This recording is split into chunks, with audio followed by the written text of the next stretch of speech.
CT scan ಸೇವೆ ಸ್ಥಗಿತ ಮಾಡಿದ್ರು, ಪರ್ಯಾಯ ವ್ಯವಸ್ಥೆ ಮರೀಚಿಕೆ.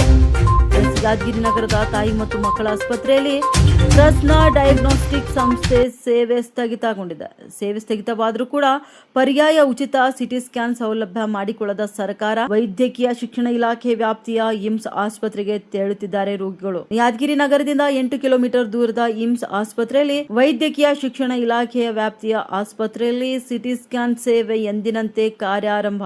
SC ST ಸಮುದಾಯಕ್ಕೆ ಉಚಿತ ಸೇವೆ ಆದರೆ ಉಳಿದ ಬೇರೆ ಸಮುದಾಯದ ರೋಗಿಗಳು ಹಣ ಪಾವತಿ ಮಾಡಿ ಸಿಟಿ ಸ್ಕ್ಯಾನ್ ಮಾಡಿಸಿಕೊಳ್ಳುವುದು ಅನಿವಾರ್ಯವಾಗಿಬಿಟ್ಟಿದೆ. ಈ ಸಮಸ್ಯೆ ಬಗ್ಗೆ ಆರೋಗ್ಯ ಸಚಿವ ದಿನೇಶ್ ಗುಂಡೂರಾವ್ ಅವರು ಪರ್ಯಾಯ ವ್ಯವಸ್ಥೆ ಮಾಡಿಕೊಂಡಿದ್ದೇನೆಂದು ಹೇಳಿದರು. ಯಾದಗಿರಿಯಲ್ಲಿ ಮಾತ್ರ ಪರ್ಯಾಯ ವ್ಯವಸ್ಥೆ ಆಗದೆ ಉಚಿತ ಸಿಟಿ ಸ್ಕ್ಯಾನ್ ಸೇವೆ ಸಿಗದಕ್ಕೆ ರೋಗಿಗಳು ಆಕ್ರೋಶವನ್ನ ವ್ಯಕ್ತಪಡಿಸುತ್ತಿದ್ದಾರೆ.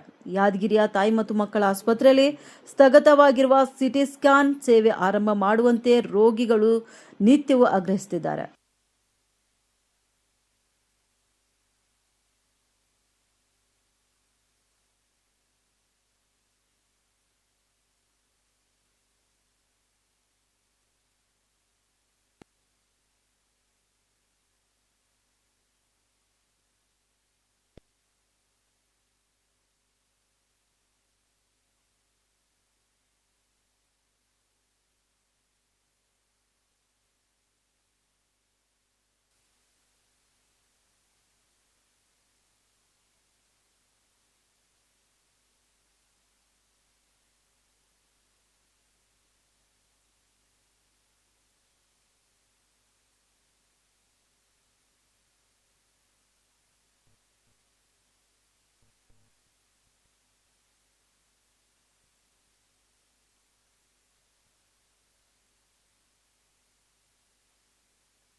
ಅದೇ ಸರ, ಇಲ್ಲಿ ನಾವು ಗೌರ್ಮೆಂಟ್ ಹಾಸ್ಪಿಟಲ್ಗೆ ಬಂದಿದ್ದೀವಿ. ಇಲ್ಲಿ ಬಂದಾಗ್ಯದಂತ ಹೊರಗಡೆ ಹೋಗಿ 4,500 ಕೊಟ್ಟು ಸ್ಕ್ಯಾನ್ ಮಾಡಿಸಿ ಸರ್.